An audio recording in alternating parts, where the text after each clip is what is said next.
My name's Jaden, in case you're wondering. I'm here to explain how PTSD works. I am in no way a professional. I'm just some college student uploading an assignment to YouTube that will probably just stay on here because I'll be too lazy to take it down later.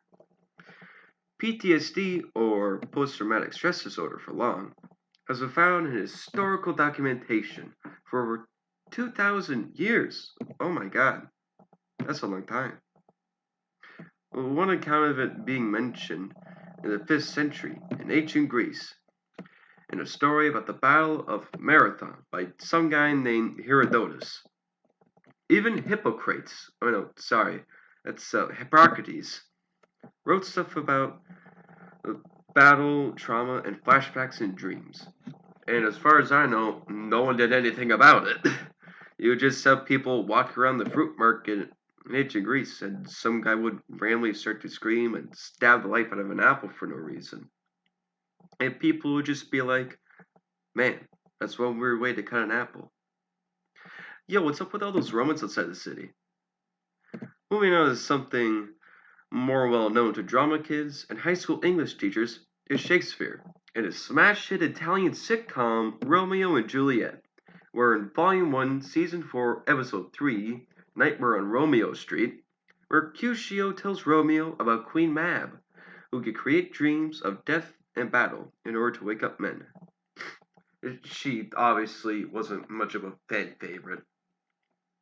Continuing on now, of a bit of a time skip to the 1800s, where some mention of PTSD that were related to involvement in combat was becoming much more common, which would either be called battle exhaustion or soldier's fatigue. Mainly just because of how tired and miserable some of the soldiers looked after having to make so many fast paced responses while being fueled on adrenaline for literal days. And of course, they still wouldn't do anything about it. Another reference to PTSD was called the Thousand Yard Stare, which gave you a blank expression on your face as your flight or fight system kicked in. Imagine just crawling back from the front lines with an expressionless face, just to have your sergeant give you a football smack on the rear and tell you to keep fighting. And now, finally, to when PTSD was first considered to be a natural thing that happens to people during a battle called the Great War, or more commonly known as World War One. Because people didn't think another one of those would happen again. This is when people first started realizing a form of PTSD that was starting to become frightfully common and decided to coin the term shell shock, which would ever so slowly make PTSD something that would be realized to everyone as a real problem.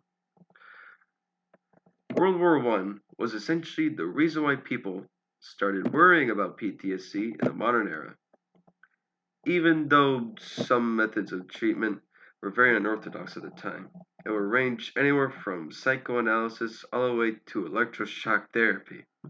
Eat your heart out, Dr. Frankenstein, because they may not be dead, but they sure are mentally. But of course, change is thankfully inevitable. In the 1950s, treatments became more humane, but sadly, people at the time were too scared of the stigmas about being mentally ill.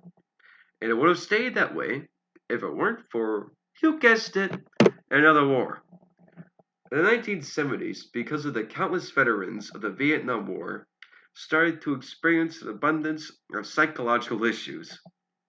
And along with more studies of Holocaust survivors and victims of domestic abuse, the research done in that decade would help lead to its official naming of PTSD in the year 1980.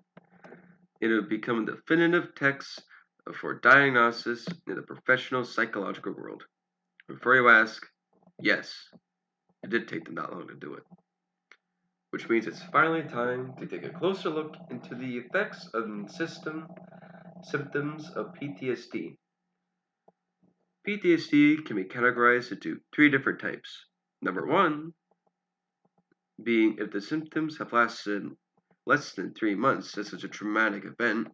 it is acute. Number two, if the symptoms have lasted at least 3 months after a traumatic event, it's called chronic.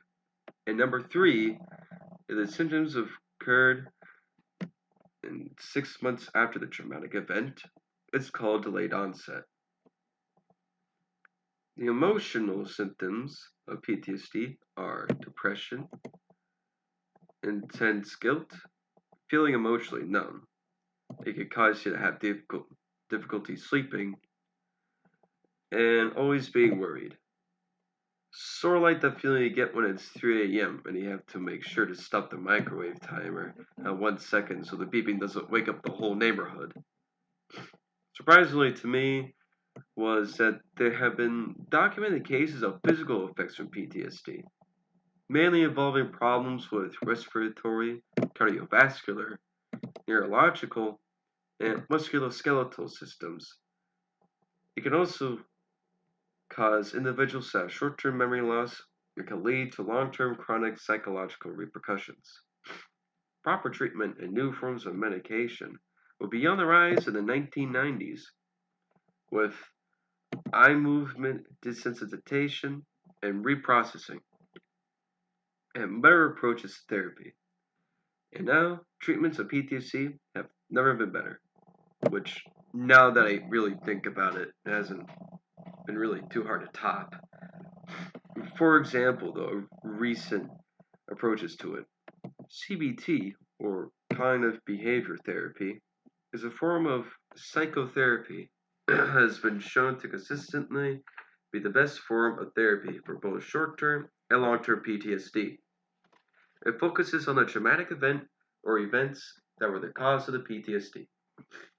It identifies, understands, and it begins to change the person's thinking and behavioral patterns back to a healthy state. To do this, the patient is taught skills and weekly appointments that can be done both during and in between sessions so that they can be consistently practiced to provide better help to improvement of the patient. It would normally go on for about 12 to 16 weeks. I'm currently in the process of learning about the culinary industry, and I have had stories told to me by other chefs about them getting so stressed from the sudden rush of orders that it would cause them to just stand there and do nothing, as if they had shell shock. Or they would even have flashback dreams about the kitchen that would wake them up in the middle of the night.